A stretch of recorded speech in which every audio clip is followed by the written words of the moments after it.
بسم اللہ الرحمن الرحیم۔ السلام علیکم ورحمۃ اللہ وبرکاتہ۔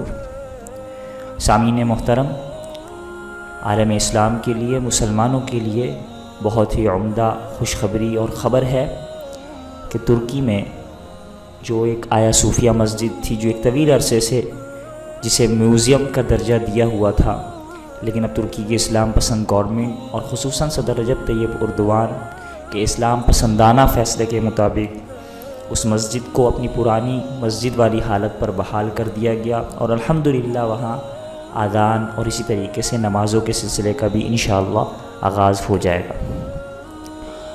تو آیا صوفیہ مسجد، آیا یہ کیا ہے، اس کا مطلب کیا ہے اور اس کی تاریخ کیا ہے؟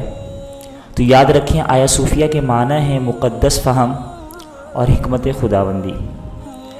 آیا صوفیہ سلطنت عثمانی، یعنی جس کی بنیاد غازی ارطغرل نے رکھی تھی،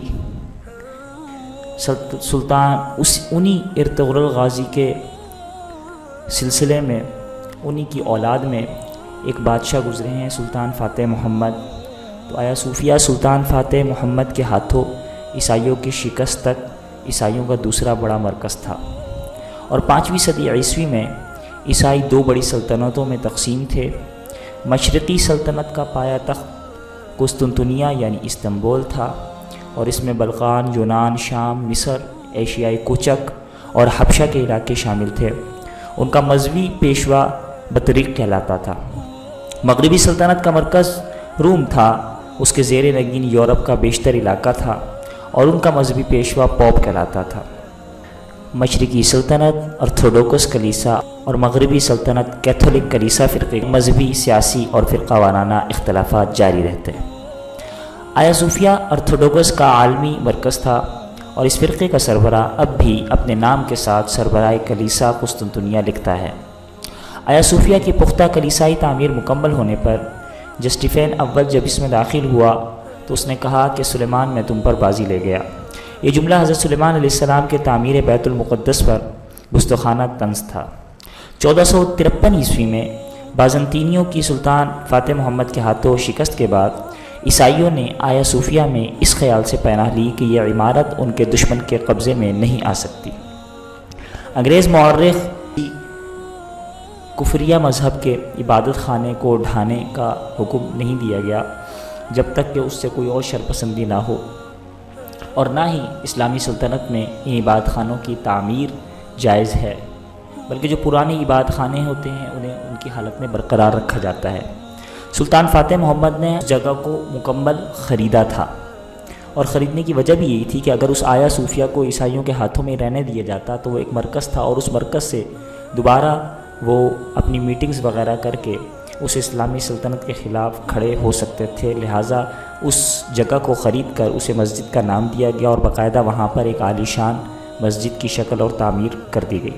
خلافت عثمانیہ کے خاتمے تک تقریباً 500 سال تک اس میں 5 وقت نماز ہوتی رہی، اور اس کے بعد جب خلافت عثمانیہ ختم ہوئی اور کمال اتاترک جو ایک سیکولر اور لبرل مغربی نواز تھا، اس کے ہاتھ میں جب خلافت عثمانیہ پہنچی تو جہاں اس نے اسلام دشمن فیصلے کیے، نمازوں پر پابندی، نقاب پر پابندی، وہیں اس مسجد کو میوزیم میں تبدیل کر دیا گیا، اور طویل عرصے سے ترکی میں اسے مسجد کی حیثیت سے بحال کرنے کی مہم چل رہی تھی، اور نوجوانان اناطولیہ نامی تنظیم نے اس مہم میں تقریباً 1.5 کروڑ افراد سے تائیدی دستخط لیے۔ اس مہم نے 2014 سے عروج حاصل کیا۔ ترک صدر نے اپنی ایک انتخابی مہم میں عوام سے مسجد کی بحالی کا وعدہ کیا، اور کہا کہ آیا صوفیہ کو اس کے اصل کی طرف لوٹا دیا جائے گا۔ اس بات پر یونان، اقوام متحدہ کے ادارے، یونیسکو، ارتھوڈوکس سربراہ اور دیگر، یہاں تک کہ امریکی وزیر خارجہ مائک پومیو نے ترک صدر کو براہ راست اور بالواسطہ دھمکیاں دی۔ کسی نے افسوس کیا اور کہا کہ طیب اردوان قوم پرستی اور مذہبی جذبات کو جنونی حد تک بڑھاوا دے رہے ہیں، اور یہ مہذب دنیا کے لیے کھلی اشتعال انگیزی ہے۔ مگر ترک صدر نے دباؤ میں آئے بغیر عدالتی فیصلہ آنے پر نہ صرف حکم نامہ جاری کیا، بلکہ قوم سے خطاب کرتے ہوئے آیا صوفیہ کی مسجد کی حیثیت سے بحالی پر مبارکباد دیتے ہوئے 24 جولائی 2020 کو نماز باقاعدہ شروع کرنے کا اعلان کیا۔ گویا اس عمل سے مسلمانوں کے مردہ رگوں میں زندگی کا اور اسلام کا خون دوڑتا ہوا نظر آیا۔ سامعین محترم، یہ ترک فصل صدر کا انتہائی اہم ترین فیصلہ ہے۔ اگر میں یوں کہوں کہ در حقیقت ترک صدر نے جو فیصلہ کیا، یہ ترک صدر ارطغرل غازی کے جانشین ہیں، اور ارطغرل غازی کے جانشین نے گویا مساجد کی آباد کاری کا فیصلہ کیا۔ لیکن افسوس کا مقام یہ ہے کہ ہمارے ملک پاکستان میں ارطغرل غازی دکھانے والے نہ جانے کیوں مساجد کو ڈھانے اور مندروں کی تعمیر کے فیصلے کیا کرتے ہیں۔ کیا ترک صدر کے فیصلے سے یہ حضرات متاثر نہیں ہو سکتے؟ کیا ان کے نقش قدم پر نہیں چل سکتے؟ کیا جس طریقے سے وہاں اسلام پسند حکومت کر رہے ہیں یہاں پر ایسا نہیں ہو سکتا؟ بہرحال مسلمانوں کے لیے ایک انتہائی خوشخبری ہے، ایک انتہائی اہم عمل ہے۔ ہم اس طرز عمل پر ترک صدر کو خراج تحسین پیش کرتے ہیں، اور تمام مسلمان ان کا ساتھ دینے کے لیے ہر دم تیار ہے۔ اللہ رب العزت انہیں ثابت قدمی کے ساتھ اسلامی احکامات جاری کرنے کی مزید طاقت اور قوت عطا فرمائے، اور ہمارے ملک میں اور پورے عالم اسلام کے اندر اور پوری دنیا کے اندر اسلام کو باقاعدہ ایک نئی زندگی اللہ رب العزت عطا فرمائے۔ آمین۔ والسلام علیکم ورحمۃ اللہ۔